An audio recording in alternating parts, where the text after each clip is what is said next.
చెన్నై జట్టు సోమవారం రాత్రి లక్నోతో తలపడింది. మ్యాచ్ లక్నో జట్టు సొంత మైదానంలో జరుగుతోంది. కానీ ఆ మైదానం మొత్తం పసుపు రంగుతో కనిపించింది.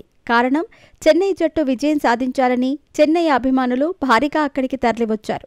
భారీగా వచ్చిన చెన్నై అభిమానులను చూసి లక్నో జట్టు యాజమాన్యం కూడా షాక్ అయ్యింది. అదేంటి, ఆడుతోంది లక్నో కదా, ఇంతమంది చెన్నై అభిమానులు వచ్చారేంటని ఆశ్చర్యపడింది. ఇక ఆ మ్యాచ్లో చెన్నై జట్టు ఉత్కంఠ పరిస్థితుల్లో విజయం సాధించింది. చివరి వరకు సాగిన ఈ మ్యాచ్లో అంతిమంగా విజయం చెన్నై జట్టు వరించింది. ముందుగానే చెప్పినట్టు చెన్నై జట్టుకు ధోనీకి విపరీతమైన అభిమానులుంటారు. ధోనీ కోసం మాత్రమే మ్యాచ్ చూసేందుకు వచ్చే అపర అభిమానులు లక్షల్లో ఉంటారు.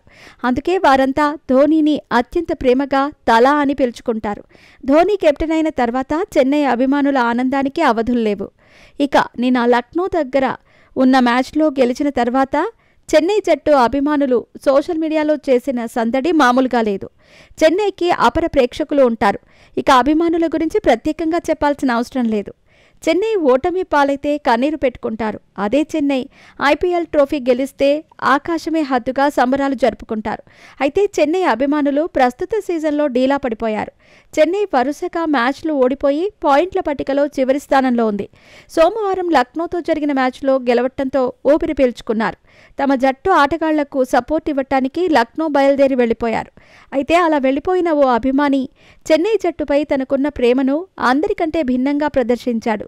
చెన్నై జట్టు గనక ఐపీఎల్లో మంచి కంబ్యాక్ ఇస్తే తాను 7 జ్యోతిర్లింగాలను దర్శించుకుంటానని, చెన్నై జట్టు 7 రోజుల్లో గొప్పగా ఆడాలని అతడు ఆ ప్లక్కార్డులో పేర్కొన్నాడు. దీంతో సోషల్ మీడియాలో అతడి గురించి చర్చ మొదలైంది. ఇలాంటి అభిమానులు చెన్నైకి మాత్రమే సొంతం. చెన్నై జట్టు కోసం వారు ఏదైనా చేస్తారు.